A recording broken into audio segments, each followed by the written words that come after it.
یہ جو کل آپ نے پڑھا کہ وقیل اعرض عن الحکمت الریاضیۃ لابتنائها فی الاکثر علی الامور الموہومۃ، قیل، میں نے آپ کو بتا دیا تھا کہ اس کو قیل سے نقل کیا اس وجہ کو کہ حکمت ریاضیہ سے کیوں منہ موڑا، ذکر نہیں کیا علامہ اظہری نے ہدایت الحکمت میں، تو اس کی وجہ یہ بیان کی گئی ہے بعض حکماء نے کہ چونکہ حکمت ریاضیہ کی بنیاد جو ہے وہ امور موہومہ پر ہے، جیسے وہ دوائر وغیرہ کی مثال دی تھی، کیونکہ بنیاد ان کی امور موہومہ پر ہے، اس لیے گویا کہ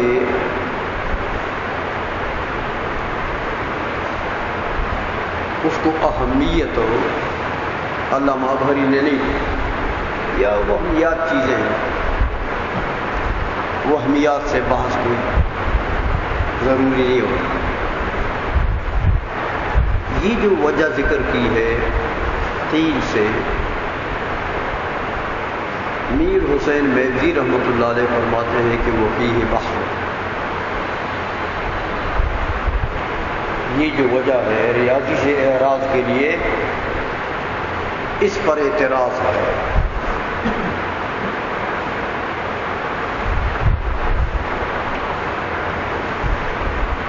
اعتراض کا خلاصہ یہ ہے کہ میاں یہ جو وجہ بتائی کہ فن ریاضی کا مبنا ہے امور موہومہ، تو میں پوچھتا ہوں کہ امور موہومہ سے کیا مراد لیتے ہو؟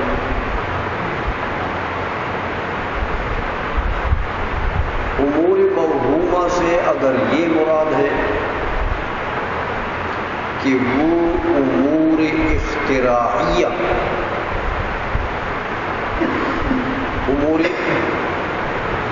اختراعیہ ہیں، اور جو قوت وہمیہ ہے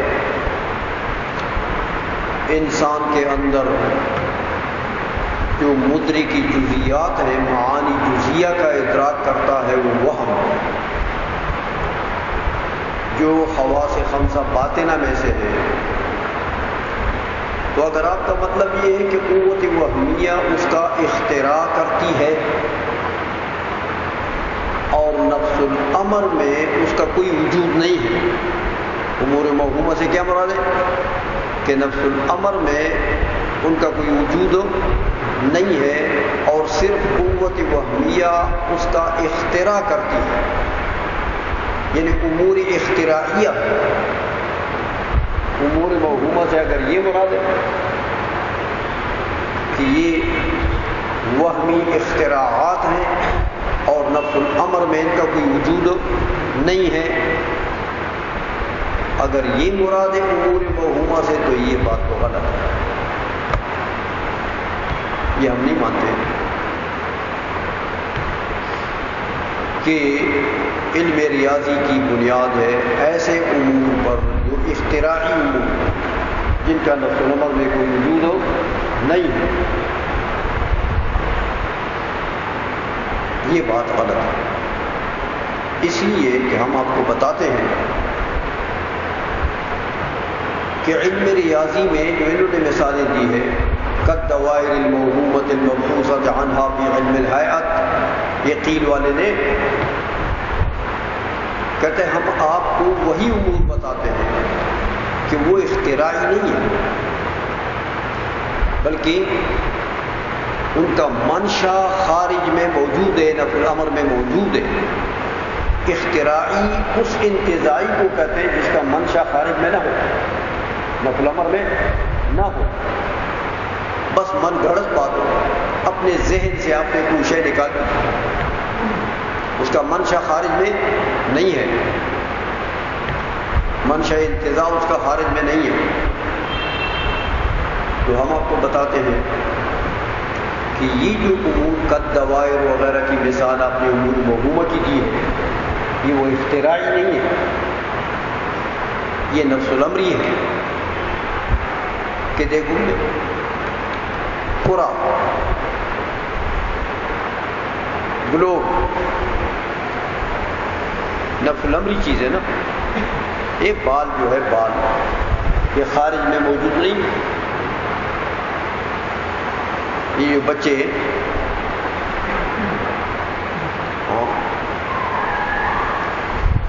وہ ہاکی کرتے ہیں تو بھی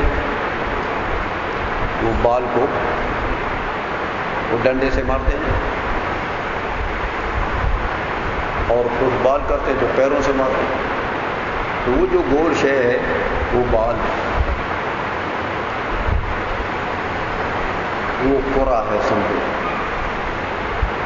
ایسا ایک گروہ ہے، اس کو تم حرکت دے دو. جیسے گلوب تو دیکھا ہے نا اسکولوں میں جو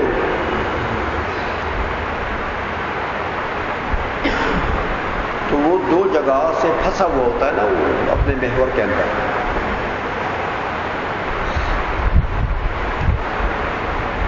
تو میر حسین مہدی رحمۃ اللہ فرماتے کہ دیکھو اس گلوب کو تم حرکت دے دو، گھما دو، اپنے محور میں اس کو گھما دو.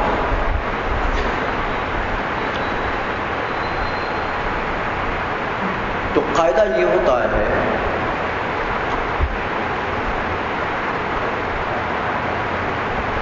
کہ ہر گول جسم جو حرکت کرتا ہے وہ اپنے مرکز کے گھومتا ہے، اپنے مرکز کے گرد گھومتا. تو اس جسم جو گول جسم ہے جس نے حرکت کیا، اپنے حرکت کی، اس کے بالکل اندر درمیان میں ایک نقطہ غیر منقسمہ ہے. اس گلوب کے بالکل اندر لیکن بالکل درمیان میں کیا چیز پڑی ہے؟ ایک نقطہ ہے غیر منقسم، اس کی تقسیم نہیں ہوتی. وہ نقطہ جو بالکل وسط میں ہے اور اندر ہے، درمیان میں ہے، اس طریقے سے درمیان میں ہے میاں کہ اس نقطے سے یہ جو سطح محیط ہے اس گلوب کے اوپر، اس نقطے سے خطوط نکالے ہر طرف اس محیط کی طرف. نقطے سے خطوط نکالے کس طرف؟ محیط کی طرف. وہ سطح اس گلوب جسم کی طرف کیا ہوتی ہے؟ سطح. تو یہ جو سطح اس جسم کی سطح محیط ہے اس جسم کے اوپر، اسی سطح کی طرف وہاں اس مرکز سے، مرکزی نقطے سے خطوط نکالے، ادھر بھی آئیں ادھر بھی جائیں، ادھر بھی جائیں ادھر بھی جائیں. تو یہ سارے خطوط ایک دوسرے کے متساوی ہوتے ہیں. ادھر خط نکلا مرکز سے، ادھر بھی نکلا، تو دونوں یہ نقطہ پھر مرکز ٹھہرے گا کہ جس نقطے سے آپ محیط کے طرف خطوط نکالیں اور وہ خطوط آپس میں متساوی ہوں تو پتہ لگا کہ یہ نقطہ کیا ہے؟ یہ مرکز ہے اس جسم کے لیے، اس گلوب کے لیے. تو قاعدہ یہ ہے کہ ہر گول جسم جو ہوتا ہے وہ جب حرکت کرتا ہے تو اپنے مرکز پر کرتا ہے، یعنی اپنے مرکز کے گرد گھومتا ہے.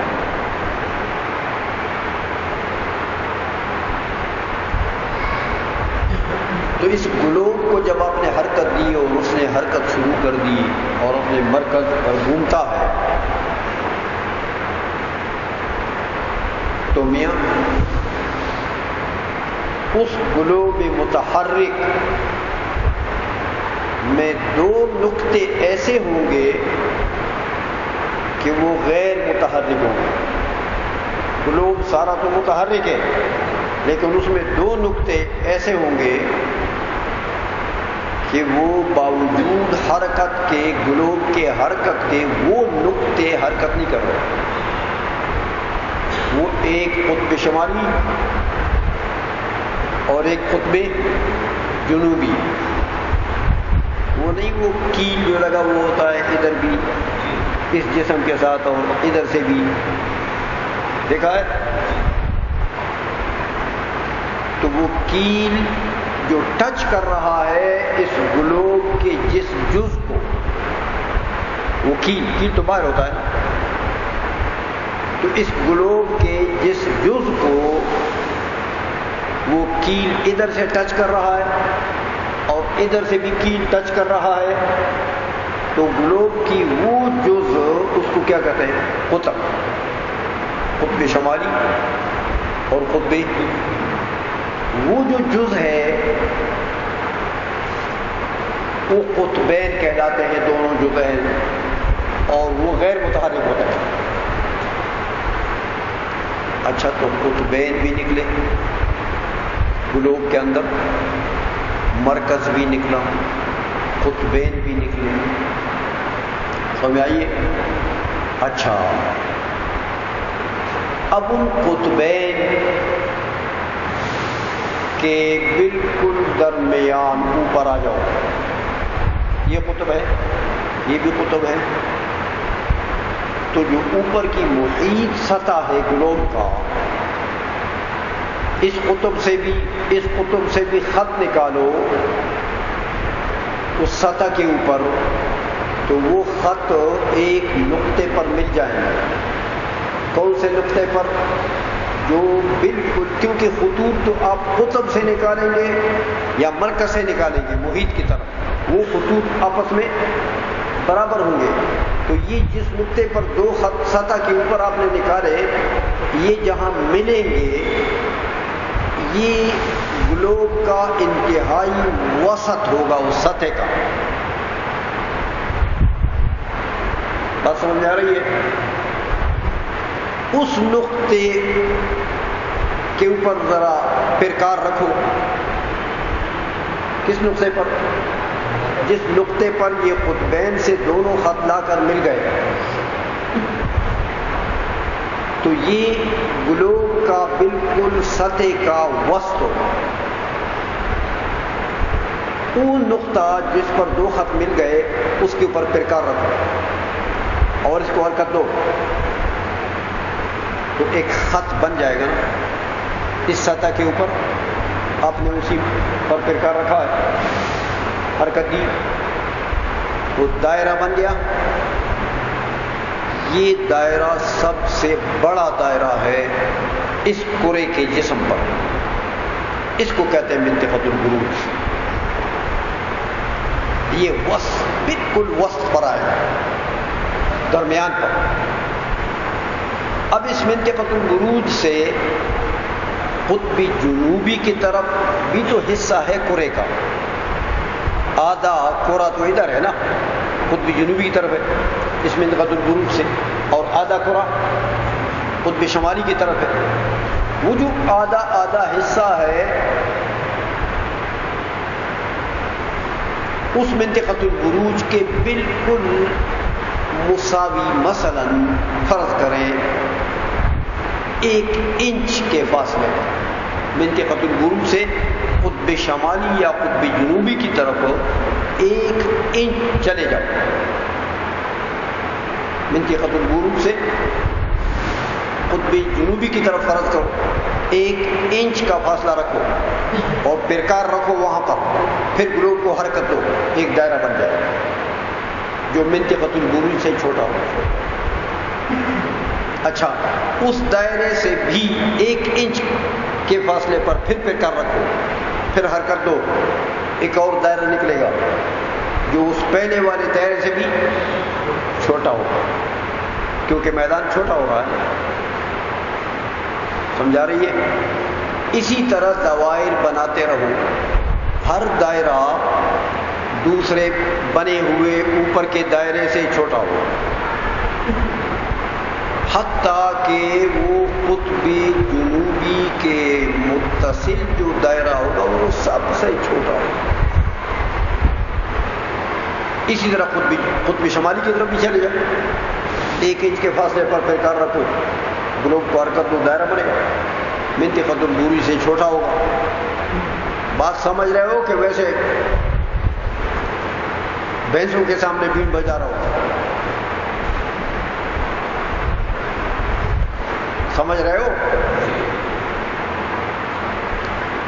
تو اس طریقے سے قطب جنوبی کی طرف بھی منطقۃ البروج سے دوائر بن جائیں گے، قطب شمالی کی طرف بھی دوائر بن جائیں گے۔ تو کچھ دوائر صغار ہیں، کچھ کبار ہیں، کچھ بڑے ہیں، کچھ چھوٹے ہیں۔ سمجھ میں آ رہی ہے بات؟ اچھا،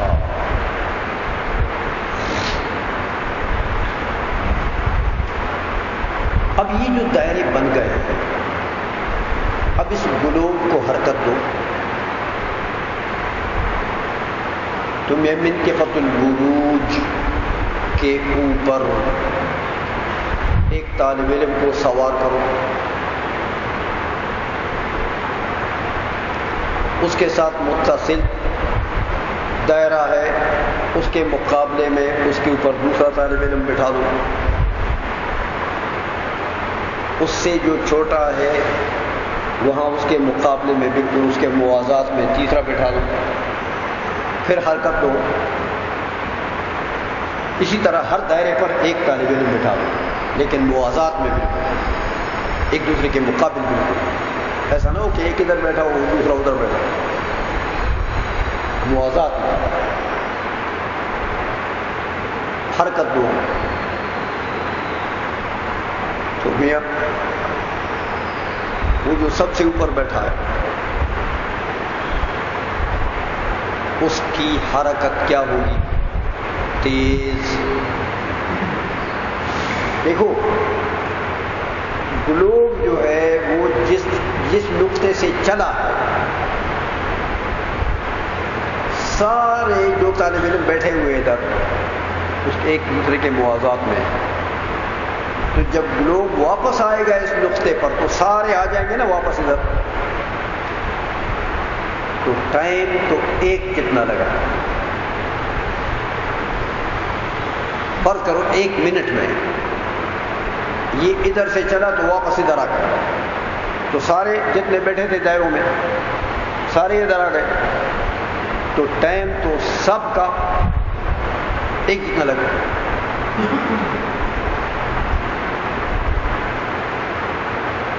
لیکن میاں کسی دائرے پر جو طالب علم سب سے اوپر بیٹھا ہوا ہے، منطقۃ البروج پر بیٹھا ہے، اس کی مسافت زیادہ نہیں ہے، سمجھ رہے ہو؟ جب پورا متحرک ہو گیا تو اس کی مسافت زیادہ نہیں ہے، اور اس سے قطب کی طرف جو پہلا دائرہ ہے اس کے اوپر جو طالب علم بیٹھا ہوا ہے اس نے بھی اتنے ہی ٹائم میں واپس آ گیا اپنی جگہ پر، لیکن اس کی مسافت پہلے والے سے کم ہے، تیسرے کا اس سے بھی کم ہے، چوتھے کا اس سے بھی کم ہے، پانچویں کا اس سے بھی، چھٹے کا اس سے بھی، تو مسافت کم ہے اور ٹائم اتنا ہی لگا جتنا وہ بڑا جو بیٹھا ہوا ہے نا سب سے بڑے دائرے پر، اس کا جتنا ٹائم لگا ہے چھوٹے کا بھی اتنا ہی ٹائم لگا ہے، حالانکہ اس کی مسافت کم ہے اس کی مسافت زیادہ ہے۔ تو یہ وجہ کیا ہے؟ کہتا ہے یار یہ حرکت کے بطوء اور سرعت کی وجہ ہے کہ وہ جو منطقۃ البروج کے اوپر بیٹھا ہوا ہے اس کی مسافت زیادہ ہے، ٹائم اگرچہ ایک جتنا لگا ہے لیکن اس کی حرکت سریع ہے، اور یہ جو چھوٹے دائروں پر بیٹھے ہوئے ان کی حرکت میں بطوء آ گیا، جتنا یہ منطقۃ البروج سے دور ہوتا جاتا ہے اتنا ہی اس کی حرکت میں بطوء آ گیا، سمجھ آ گئی ہے؟ ٹائم تو ایک جتنا لگا، لیکن ایک کی مسافت زیادہ ہے، دوسرے کی مسافت کم ہے، اس کے باوجود ایک ہی ٹائم میں سب کو طے کیا۔ تو یہ وجہ کیا ہے؟ کہتے ہیں حرکت کے سرعت و بطو کی وجہ، کہ مسافت وہ منطقۃ البروج والے کا مسافت زیادہ ہے، ٹائم اتنا ہی لگا ہے جتنا چھوٹے کا لگا ہے، لیکن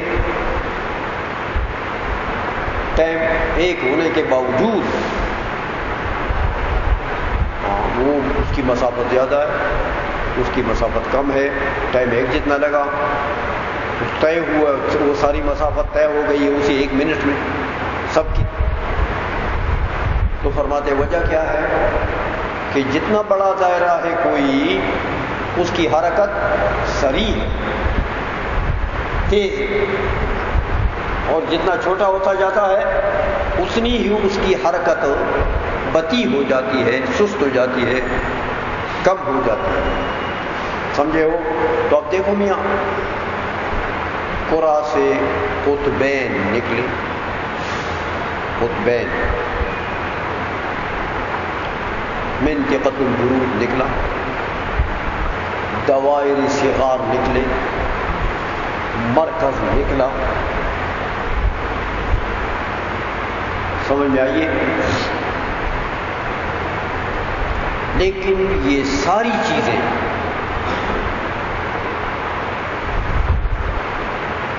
یہ دوائر صغار کبار، یہ قطبین وغیرہ، یہ ساری چیزیں خارج میں ہیں، خارج میں ہیں۔ یہ میں نے آپ کو بتا دیے، زمین جو گلوب ہے اس زمین میں، پھر آسمان گلوب ہے اس میں بھی یہی چیز ہے، پھر حتیٰ کہ جاؤ فلک الافلاک پر، وہ جو سب کا ابا آسمان ہے نا، آنکھ آمد نہ فلک معراج ہو، انبیاء اولیاء محتاج ہو، نہ فلک، 9 آسمان، 7 تو یہ ہیں باقی، اور ایک عرش اور ایک کرسی،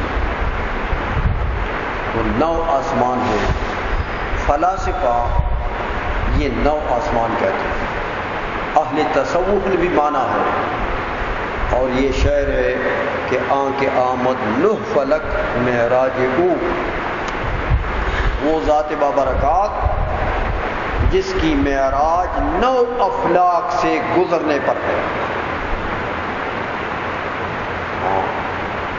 وہ ذات بابرکات ایسی ہے کہ انبیاء و اولیاء محتاج ہوں، تمام انبیاء اور اولیاء آپ کے محتاج۔ تو یہ جو سب کا ابا ہے فلک الافلاک کہتے ہیں اس کو، اس کے اوپر بھی یہی دوائر اور صغار کبار اور یہی قطب شمالی اور جنوبی، کیونکہ وہ بھی گلوب ہے۔ لیکن یہ بتاؤ کہ یہ دوائر ہم نے دیکھ لیے، صغار کبار قطبین وغیرہ، یہ خارج میں ہیں، کس آسمان پر بنے ہوئے ہیں یہ دوائر؟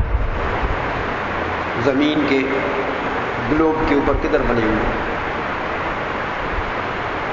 تو ان کو کیا کہتے ہیں؟ موہومہ۔ لیکن موہومہ کا یہ مطلب ہے کہ یہ اختراعی چیزیں ہیں، اس کا منشا خارج میں نہیں ہے۔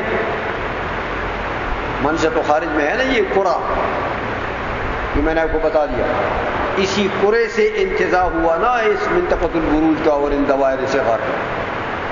یہ قرا نہ ہوتا تو کدھر سے انتزاع ہوتا؟ تو یہ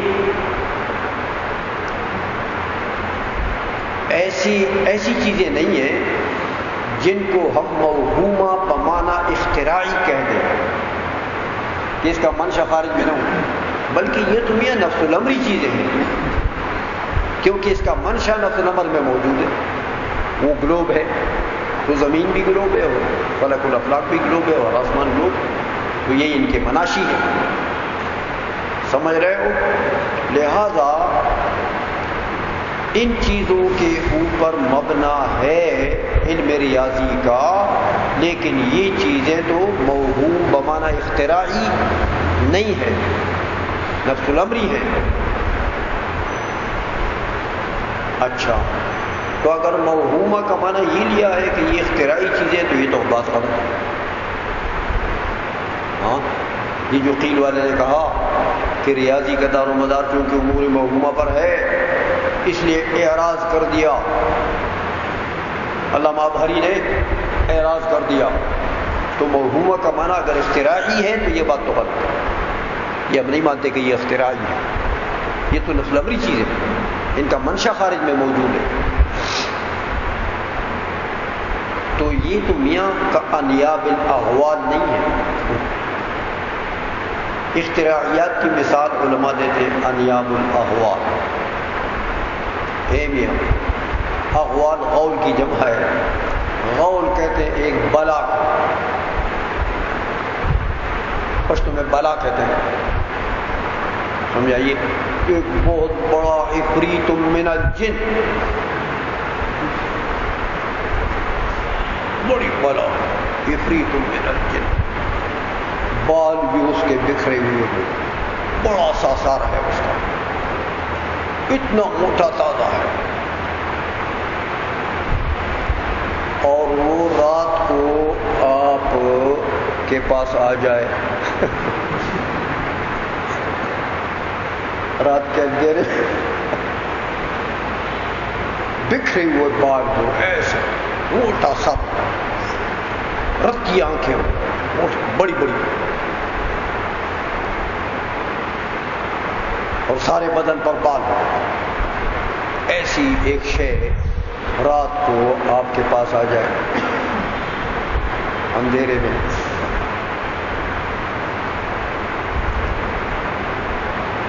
کیا حال ہوگا آپ کا؟ ہاں، کتنی چیخیں نکلیں گی آپ، کتنی دوڑ لگائیں گے؟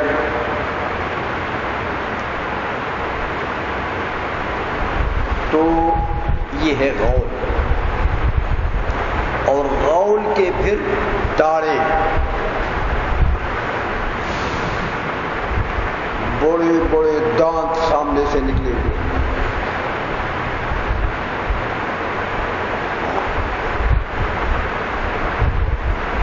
تو کیا حال ہوگا پھر؟ تو یہ انیاب، یہ وہ جو بڑے بڑے دانت ہوتے ہیں جن سے چیخ پاڑ کرتے ہیں نا درندے، شیر کے داڑ دیکھیں نا، وہ دو ہی داڑ ہوتے ہیں سامنے، لیکن وہ چیر پھاڑ کے لیے ہوتے ہیں، زندہ جانور کو پکڑ کر اسی سے چیر پھاڑ کر۔ تو یہ انیاب الاغوال، انیاب ناب کی جمع ہے، ناب بمانا وہ داڑ، وہ بڑا لمبا دانت۔ تو دیکھو میاں، اب اغوال کے انیاب یہ محض اختراعی چیز ہے، اس کا منشا کہیں خارج میں ہے انیاب الاغوال کا، نہ کوئی غول ایسا کسی نے دیکھا ہے، نہ اس کے انیاب دیکھے،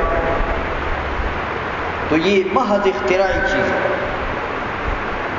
اس کا منشا خارج میں نہیں ہے۔ تو کہتے ہیں میاں یہ دوائر صغار کے باہر قطبین وغیرہ یہ تو انیاب الاغوال کی طرح نہیں ہے کہ بس محض وہ ہم نے اس کا اختراع کر دیا، خارج میں اس کا منشا ہی نہیں ہے، سمجھ میں آئیے؟ تو یہ اگر امور موہومہ سے مراد یہ ہو کہ امور موہومہ کا مطلب یہ کہ یہ اختراعی چیزیں جیسے انیاب الاغوال ہیں، تو یہ تو بات غلط ہے، یہ ہم نہیں مانتے کہ یہ دوائر صغار کبار وغیرہ یہ انیاب الاغوال کی طرح، ان کا منشا خارج میں موجود ہے قرآن۔ سمجھ آ گئے؟ بات سمجھ آ گئی ہے؟ اچھا، اور اگر امور موہومہ سے یہ مراد ہے کہ ما لا یکون موجودا فی الخارج وان کان موجودا فی نفس الامر،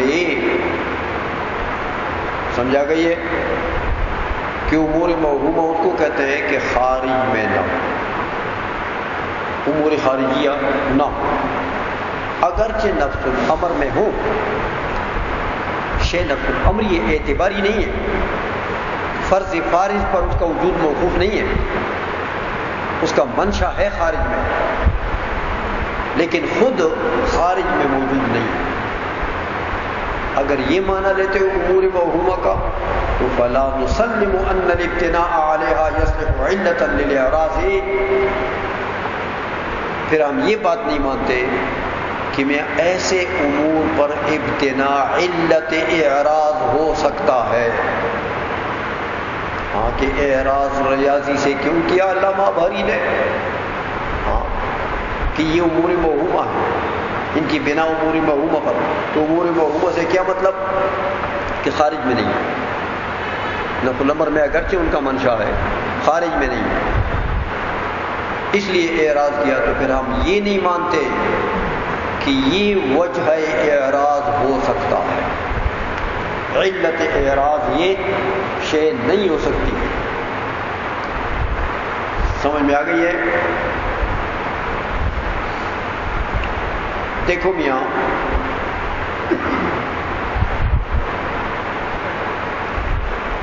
کہتے یہ بعض امور ایسے ہیں جو واقعی خارج میں نہیں ہے، لیکن نفس الامری ہیں کہ ان کا منشا خارج میں موجود ہے۔ جیسے میں نے مثال دی قرے کی، یہ جو دوائر صغار ہیں، دوائر کبار ہیں، یا فلک الافلاک کی اپنی حرکت ہے، یا فلک الافلاک جو دوسرے آسمانوں کو حرکت دے رہا ہے، حرکت قصری ہر آسمان کی، تو یہ چیزیں جو ہیں بھی ہے، یہ حرکت قصری ہے کہ حرکت ذاتی ہے کہ دوائر صغار ہیں کہ دوائر کبار ہیں، یہ سب چیزیں خارج میں نہیں ہیں، لیکن ان کا منشا پورا تو خارج میں ہے۔ خود تو یہ چیزیں خارج میں نہیں ہیں، لیکن ان کا منشا خارج میں ہے۔ تو میاں یہ سبب اعراض امور موہومہ بایمان اگر لیتے ہو تو یہ علت اعراض نہیں ہے۔ کیوں نہیں ہے؟ کہتے دیکھو میاں، انہی چیزوں سے آپ نے ابھی حرکت کی سرعت اور بطوء معلوم کیا کہ نہیں کیا؟ کہ جو بڑے دائرے پر مولوی صاحب بیٹھے ہیں، ہاں اس کی حرکت کیا ہے؟ گلوب جب واپس آیا تو ٹائم تو اتنا ہی لگا جتنا بڑے دائرے والے کا ٹائم لگا، اتنا چھوٹے دائرے والے کے اتنا ہی ٹائم لگا۔ تو بڑے دائرے والے مولوی صاحب کی حرکت کیا ہوئی؟ سریع۔ چھوٹے دائرے پر جو مولوی صاحب بیٹھے ہیں اس کی حرکت بطیء۔ تو ہے میاں، یہ حرکت کی سرعت اور بطوء کا جو تم نے اندازہ لگایا کہ یہ حرکت سریع، یہ بطیء، یہ کوئی اختراعی چیز ہے؟ سمجھ میں آ گئی ہے؟ اس کی یہ تو امور ضروری ہے نا، جاننا کہ حرکت کون سی سریع ہے کون سی بطیء ہے۔ یہ موٹر چل رہی ہے، موٹر کار چل رہا ہے یا موٹر سائیکل چل رہا ہے، کس کی حرکت سریع ہے کس کی حرکت بطیء ہے۔ دو گھوڑے آپ دوڑا لیتے ہیں، ہاں وہاں تو انعام لگتا کہ جس کی حرکت سریع ہے وہ جیت جاتا ہے، نیزہ بازی میں وہی جیت جاتا ہے نا۔ تو یہ کوئی امور موہومہ بہی معنی ہے کہ اس کا منشا خارج میں نہیں ہے۔ تو میں آئیے، تو لوگ تو میاں حرکت کے سرعت و بطوء کو عرف میں لوگ اس کے اوپر بہت سے امور کا دار و مدار رکھتے ہیں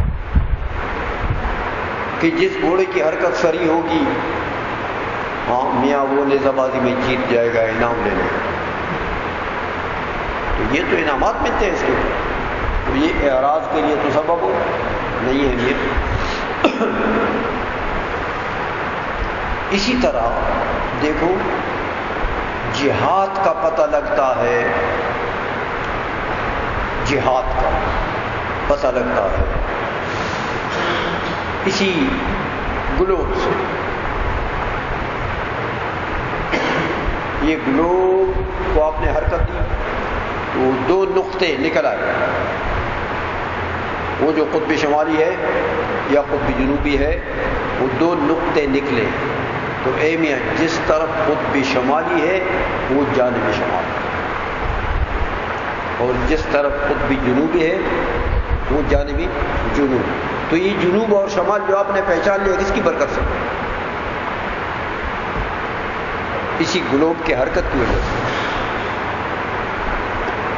تو یہ قابل اعراض چیز ہے. یہ تو لوگ دیکھو نا، جہاد یہ قبلہ ہے بھائی، آپ کے نمازوں کا دار و مدار ہے کس پر؟ قبلہ پر. تو شمال آپ نے پہچان لیا، جنوب آپ نے پہچان لیا، ہاں. تو اب ایسا کریں، قبلہ کیسے پہچانو گے؟ آپ کا قبلہ مغرب میں ہے اس ملک میں، مدینہ منورہ میں جنوب میں ہے قبلہ، ہمارے ملک میں مغرب میں ہے. تو آپ کو قبلہ معلوم کرنا بڑا آسان ہوگا. قبلے سے آپ کے تمام عبادات کا تعلق ہے، بہت سے عبادات کا تعلق ہے. شمال آپ نے پہچان لیا. اب آپ ایسا کریں کہ مشرق کی طرف پشت کریں اور قطب شمالی کو اپنے دائیں کاندھے پر لے آئیں اور کھڑے ہو جائیں. تو جس جہت کی طرف آپ کا منہ ہے وہی آپ کا قبلہ. تو قطب شمالی کے پہچاننے سے کیا ہوا؟ جہت قبلہ آپ نے پہچانا. تو یہ کوئی مطلب ہے کوئی ایسا کام ہے، کوئی ایسی چیز ہے کہ جس سے اعراض کی جائے؟ یہ تو امور نفس الامریہ ہے میاں. نفس الامر میں، عرف میں، دین میں، شریعت میں ہمارے کام آتے ہیں. سمجھ میں آ گئی ہے؟ اس لیے فرماتے ہیں یہ اگر امور موہوبہ کا یہ معنی لیتے ہیں کہ خارج میں موجود ہیں، اگرچہ ان کے مناشی خارج میں موجود ہیں، لہذا یہ قابل یہ علت اعراض نہیں ہو سکتا، کیونکہ یہ تو عرف عام میں اور شریعت میں ہمارے کام آنے والی چیزوں کا گویا کہ بنیاد ہے. سمجھا گئی ہے؟ اس لیے فرمایا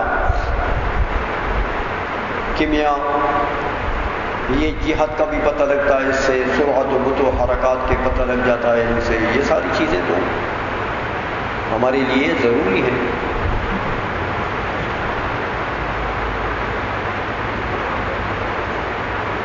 وَيَنْكَشِفُ بِهَا أَحْكَامُ الْأَفْلَاكِ وَالْأَرْضِ.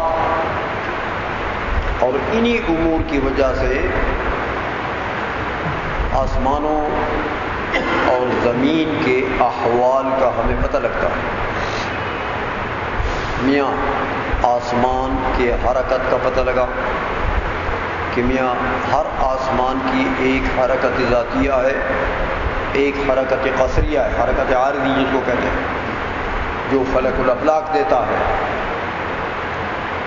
فلک الافلاک ہر آسمان کو حرکت دیتا ہے، اس کو حرکت قصری کہتے ہیں. یہ تصریح شرح امینی میں وہ بیان کر رہا ہوں آپ کے سامنے. تو فرض کرو سورج ہے، یہ بھی ایک فلک ہے یا ایک ستارہ سیارہ ہے گھومنے والا اپنے محور میں. ہر ستارہ گھومتا ہے، کل فی فلک یسبحون. جو متحرک سیارے ہیں وہ اپنے محور کے اندر ہر ایک گھومتا ہے.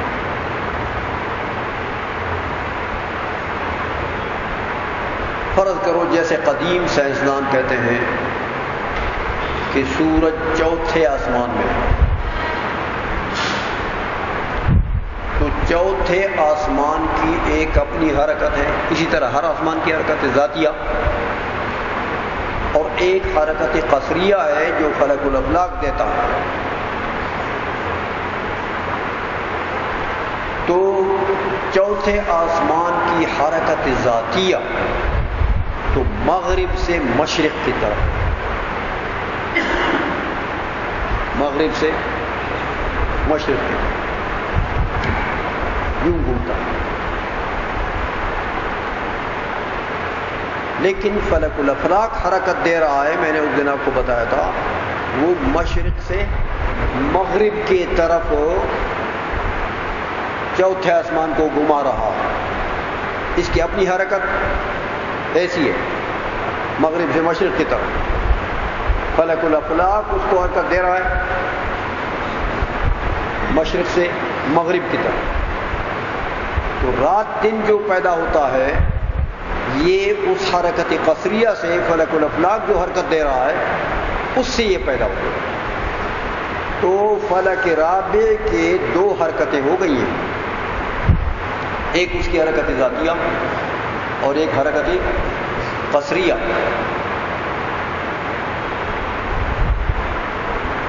دونوں متضاد ہیں، حرکت ذاتیہ مغرب سے مشرق کی طرف، حرکت قصریہ مشرق سے فلک الافلاک ادھر ٹک رہا ہے۔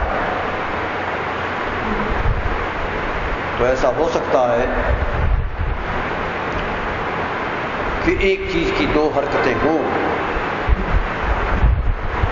جیسے میں نے مثال دی تھی آپ کو یاد ہے، وہ چکی کے پہیے کے اوپر مکڑی بٹھا دو،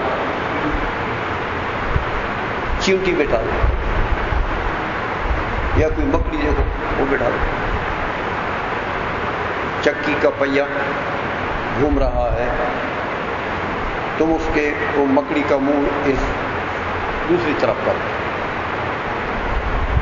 تو یہ چیونٹی اس پہیے کے اوپر چل رہی ہے، خود اپنی حرکت ذاتیہ بھی چیونٹی کی ہے، وہ چل رہی ہے، کھڑی نہیں ہے، لیکن وہ پہیا بھی اس کو گھما رہا ہے۔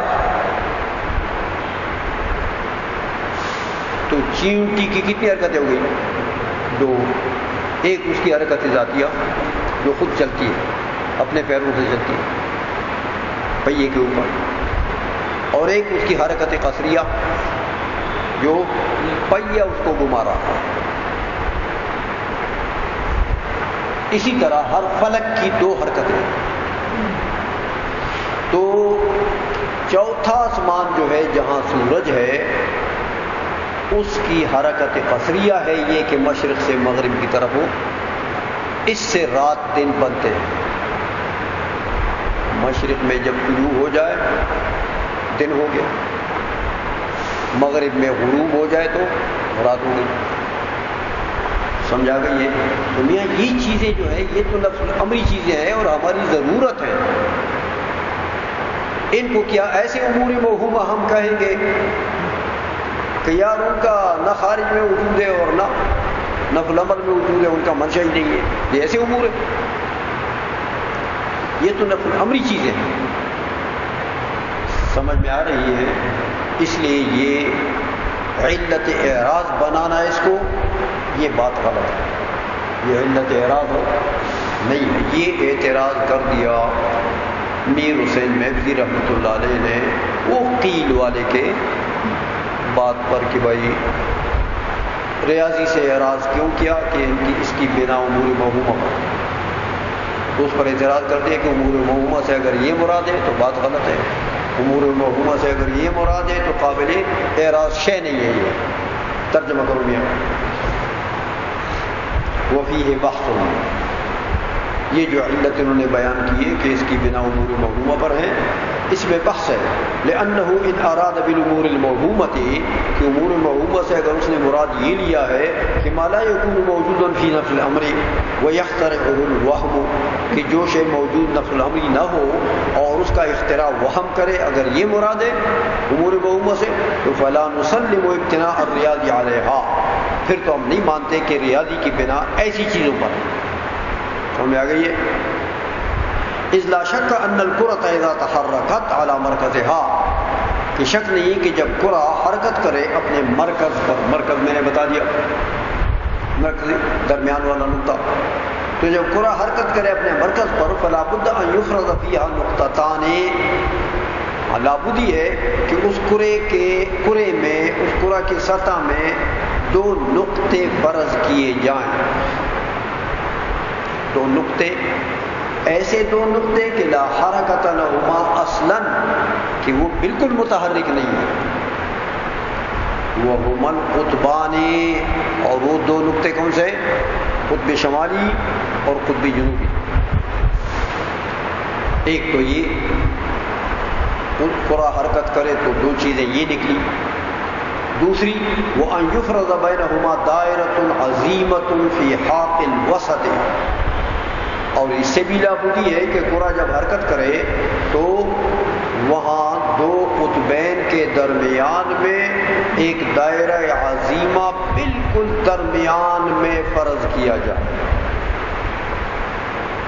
بالکل اس قطب اور اس قطب کے بالکل درمیان میں.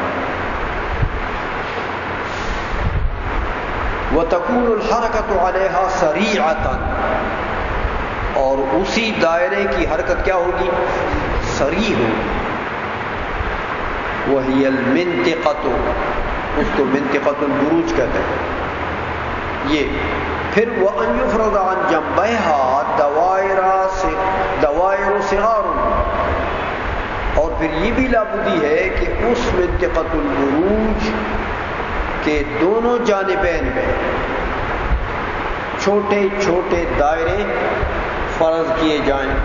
جیسے میں نے آپ کو طریقہ بتایا، پرکار رکھو 1 انچ کے فاصلے پر قطب جنوبی کی طرف ہو، پرکار رکھو، حرکت دو تو دائرہ بن جائے گا. لیکن یہ دائرہ چھوٹا ہوگا کس سے؟ منطقۃ البروج سے. اسی طرح جو بناتے جاؤ گے قطب کی طرف جتنے جائیں گے حرکت دائرے چھوٹے ہوتے رہیں گے. ہمیں آ گئی ہے دوائر صغار، لیکن موازیت لہا، ایسے صغار دوائر کہ وہ منطقۃ البروج کے موازات میں ہو. موازات ہر جگہ اس دائرے کا فاصلہ منطقۃ البروج سے برابر. سمجھ رہے ہو؟ ایک چھوٹا منطقۃ البروج سے 1 انچ کے فاصلے پر آپ نے پرکار رکھ دیا نا، تو کرے کو گھمایا تو یہ جو چھوٹا دائرہ بنا، اس چھوٹے دائرے کا فاصلہ جس جگہ میں بھی آپ لیں گے 1 انچ کے برابر ہے. ان کو خطین متوازیین کہتے ہیں کہ فاصلہ کم زیادہ نہ ہو جائے کہ کسی جگہ فاصلہ کم ہے تو کسی جگہ زیادہ ہے. یہ نہیں، وہ خط منحنی ہو گیا، ٹیڑھا ہو گیا. سمجھ آ گئی؟ یہ موازات اس کو کہتے ہیں کہ ہر جگہ اس کا فاصلہ برابر ہو. وَتَكُونُ الْحَرَكَةُ عَلَيْهَا بَطِيئَةً بِالْقِيَاسِ إِلَيْهَا، اور ان دوائر صغار میں حرکت جو ہوگی وہ بطیء ہوگی بالقیاس الیہا، جب اس کی نسبت کرو گے منطقۃ البروج کی طرف. تو منطقۃ البروج سے ہر چھوٹے دائرے کی حرکت کیا ہوگی؟ بطیء.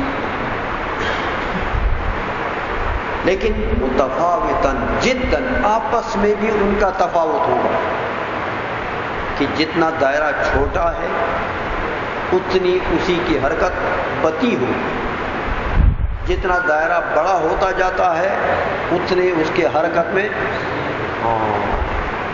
سرعت آئے گی. تو جو قطب شمالی یا قطب جنوبی کے قریب دائرہ ہے اس کی حرکت سب سے بطیء ہوگی.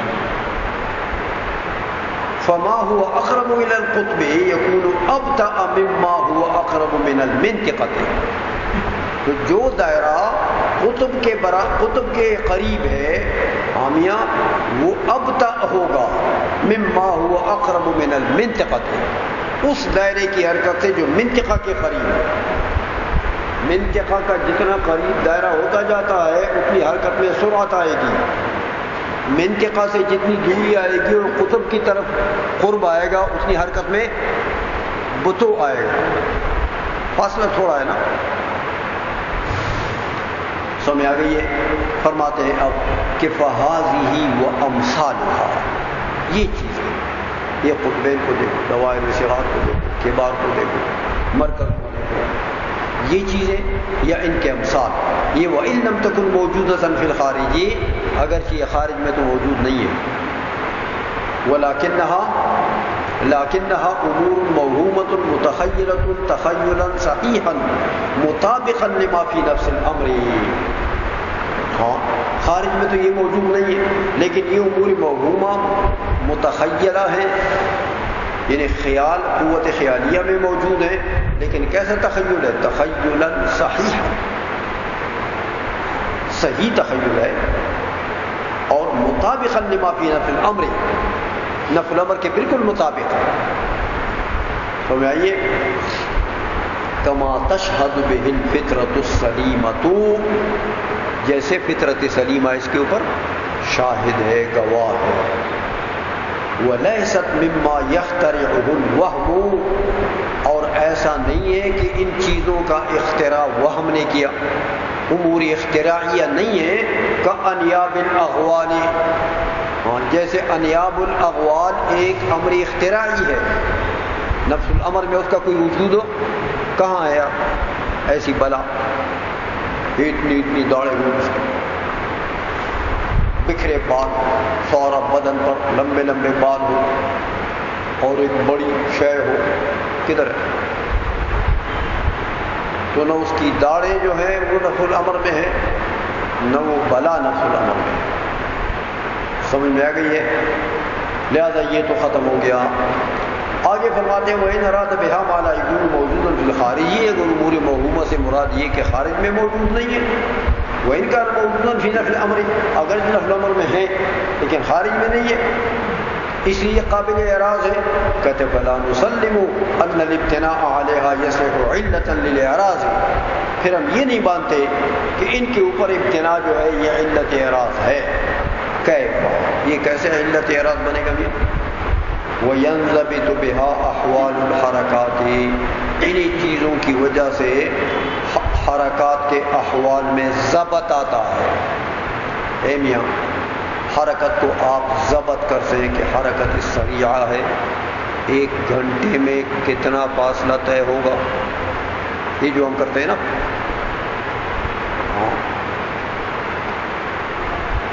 اس جہاز کی حرکت ہے 1 گھنٹے میں 800 کلومیٹر، تو یہ ہم 1 گھنٹے میں 800 کلومیٹر کا جو ہم نے حرکت کو ضبط کیا، 800 کلومیٹر پر آور ہم نے ضبط کیا، اس کو کنٹرول میں لائے، جان لیا، کس کی برکت سے جانا؟ انہی دوائر میں آپ نے دیکھا نا، کہیں حرکت سری ہے تو کہیں حرکت بطی ہے، تو یہ بطو حرکت اور سرعت حرکت یہ وہی جہازوں میں بھی چلتا ہے، آپ کے موٹر کاروں میں بھی چلتا ہے، موٹر سائیکلوں میں بھی چلتا ہے، اور پوری دنیا میں تو آج حرکت کے بطو اور سرعت کے اوپر بڑے دار و مدار ہیں۔ اس لیے فرماتے ہیں کہ وَيَنْضَبِطُ بِهَا احوال الحرکات من السرعت والبطوء والجہت، جہت بھی آپ معلوم کرتے ہیں انہی حرکات کی وجہ سے، جیسے میں نے آپ کو تفصیل بتائی، علی الوجہ المحسوس والمرصود بالآلات الرصدیۃ، محسوس حواس سے بھی ہم معلوم کرتے ہیں کہ بھئی کون سی حرکت سری ہے، 2 طالب علم دوڑ رہے ہیں تو ہم دیکھ رہے ہیں، آنکھوں سے دیکھ رہے ہیں، محسوس کر رہے ہیں، ایک تیز جا رہا ہے، دوسرا سست جا رہا ہے، اس نے روٹی زیادہ کھائی ہے، وہ موٹو ہے، وہ نہیں دوڑ سکتا تیز، دوسرا پتلا دبلا آدمی ہے، وہ بھاگ گیا۔ تو یہ ہم محسوس کرتے ہیں ان چیزوں میں، حرکات میں بطو، حرکات میں سرعت، جہات معلوم کرتے ہیں محسوس طریقے سے بھی، والمرصود بالآلات الرصدیۃ، اور آلات رصدیہ سے، رصد سے بھی ہم معلوم کرتے ہیں کہ بھئی کون سے آسمان میں کون سے ستارے کی حرکت کتنی سری ہے، آلات رصدیہ سے، رصد سے۔ سمجھ آئیے؟ یہ رصدگاہیں آج کل یونیورسٹیوں میں بنی ہوئی ہیں، رصدگاہ، وہاں یہ لوگ بیٹھے ہوتے ہیں، آسمان کو دیکھتے ہیں۔ سمجھائیے کہ آسمان میں کون سا ستارہ کدھر ہے اور کون سے ستارے کی حرکت ہے، کون سے کی نہیں ہے، کون سے کی حرکت صحیح ہے، کون سے کی بطی ہے، یہ ساری چیزیں رصدگاہوں میں یہ حکماء معلوم کرتے ہیں۔ اس لیے فرمایا کہ والمرصود بالآلات الرصدیۃ وینکشف بها احکام الافلاک والارض، اور آسمانوں اور زمین کے بہت سے احکام ایسے ہیں کہ ان کا انکشاف اسی ریاضی کے ذریعے سے ہوتا ہے۔ وما فيها من دقائق الحکمت وعجائب الفطرت، اور آسمان اور زمینوں میں جو حکمت کے حقائق ہیں یا فطری عجائبات ہیں، آسمانوں میں جو فطری خلقی عجائبات ہیں، میاں ان کا پتہ لگتا ہے اسی ریاضی سے۔ سمجھ آئیے کہ آسمانوں میں زمینوں میں حقائق نفس الامری چیزیں، اے میاں دیکھو اسی ریاضی کی برکت ہے کہ آج کل سائنسدان کدھر پہنچے، یہی سائنس ہے۔ ایسے آلات ایجاد کر لیے کہ زمین کی سطح پر رکھ لیتے ہیں تو نیچے دیکھتے ہیں، زمین کے اندر دیکھتے ہیں کدھر تیل ہے، کدھر کوئلہ ہے، کتنا تیل ہے، کتنا کوئلہ ہے، کتنا گیس ہے زمین کے اندر، ہزاروں فٹ کے نیچے۔ سمجھ آ گئی ہے؟ تو اسی ریاضی کی تو برکت ہے۔ تو یہ عجائبات فطری جو خلقی ہیں، جو اللہ جل مجدوں نے پیدا کی ہیں زمین کے اندر، کتنا گیس ہے بھائی، الہی پیداوار ہے گیس۔ تو یہ الگ بات ہے کہ ہماری حکومت نکال لیتی ہے صرف، تو کتنا پیسہ لیتی ہے، تو یہ اگر گیس بناتے بھی تو پتہ نہیں پھر کتنا لیتے۔ تو بنایا تو اللہ نے فری، لیکن یہ خبیث صرف نکالنے پر کتنا ہم پر مہنگا کر کے بیچتے ہیں۔ صرف نکالا انہوں نے، بنایا تو نہیں ہے۔ گیس پیدا تو اللہ نے کی نا، انہوں نے تو صرف سوراخ کر کے نکال لیا۔ تو سوراخ کر کے نکالنے کے یہ کتنا مہنگا بیچ رہے ہیں، کتنے پیسے لے رہے ہیں۔ ہاں تو اللہ جس نے وہ گیس پیدا بھی کیا وہ ایک پیسہ بھی نہیں لے رہا، کریم ہے نا۔ وہ پیدا کرنے کی تو ایک پیسہ نہیں لے رہا، اور یہ سوراخ کر کے نکالنے کے چمڑا نکالتے ہیں لوگوں کا۔ گیس کا بل آ جائے تو غریب بندہ تو روٹی سے بھی محروم ہو جاتا ہے۔ تو یہ عجائبات یہ اسی ریاضی کی برکت سے، بحیث یتحیر الواقف علیہا فی عظمت مبدعہا، ایسی ایسی چیزیں آسمانوں میں بندہ دیکھ لیتا ہے اسی ریاضی کی برکت سے، زمین کے اندر دیکھ لیتا ہے اسی ریاضی کی برکت سے کہ میاں دیکھ کے کوئی عقل مند آدمی ہوگا تو وہ تو اس کے پیدا کرنے کی قدرت میں حیران ہو جائے گا کہ کیا قدرت ہے مولا کی، جس نے زمین کے اندر اتنے دور فاصلے پر تیل پیدا کیا ہے، پیٹرول پیدا کیا ہے، ڈیزل پیدا کیا ہے، گیس بنایا، گیس پیدا کیا ہے۔ تو عقل مند آدمی ہوگا وہ تو تحیر میں پڑ جائے گا کہ مولا کیا تیری قدرت، کیا کیا چیزیں تو نے بنائی اس زمین کے اندر۔ اور پھر زمین کے اندر جب کیڑے مکوڑے دیکھے گا اس سرلاب سے، اور وہ کیڑے چلتے بھی ہوں گے، وہ پیٹ پیٹ بھی ان کا بھرا ہوگا، تو وہ اور حیران ہو جائے گا، مولا یہ تیری مخلوق، اس کو بھی تو رزق دیتا ہے، وہ اندر زمین کے، وہ پتھر کے اندر، تو وہ تو اور حیران ہو جائے گا، تو بے ساختہ کہے گا کہ ربنا ما خلقت هذا باطلا، اے ہمارے رب ان چیزوں کو تو نے بلا فائدہ تو نہیں بنایا، بے منفعت، بلا فائدہ، بلکہ ہر چیز میں تیری ہزاروں حکمت ہے۔ لیکن یہ کون کہے گا؟ جو مسلمان ہو، جو سائنسدان مسلمان ہو، وہ تو فوراً ایمان لے آئے گا اللہ جل مجدہ کی وحدانیت اور قدرت اور علم پر ایمان لے آئے گا۔ لیکن جو بد نصیب ہو، وہ سائنسدان بھی ہوگا، وہ یہ ساری چیزیں دیکھتا بھی ہوگا، لیکن اس طرف وہ نہیں آئے گا کہ وہ ایمان لائے۔ اس لیے خوش نصیب بندہ سائنسدان قدرت کے ان عجائب کو دیکھ کے ایمان لائے گا۔ اسی لیے فرمایا کہ بحیث یتحیر الواقف علیہا، یہ عجائبات دیکھ کے تو جو بندہ واقف ہو جائے گا ان عجائبات کے اوپر، میں ہوں تو حیران ہو جائے گا فی عظمت مبدعہا، اس کے مبدع، اس کے خالق کی عظمت میں وہ حیران ہو جائے گا، کیا عظیم ذات ہے۔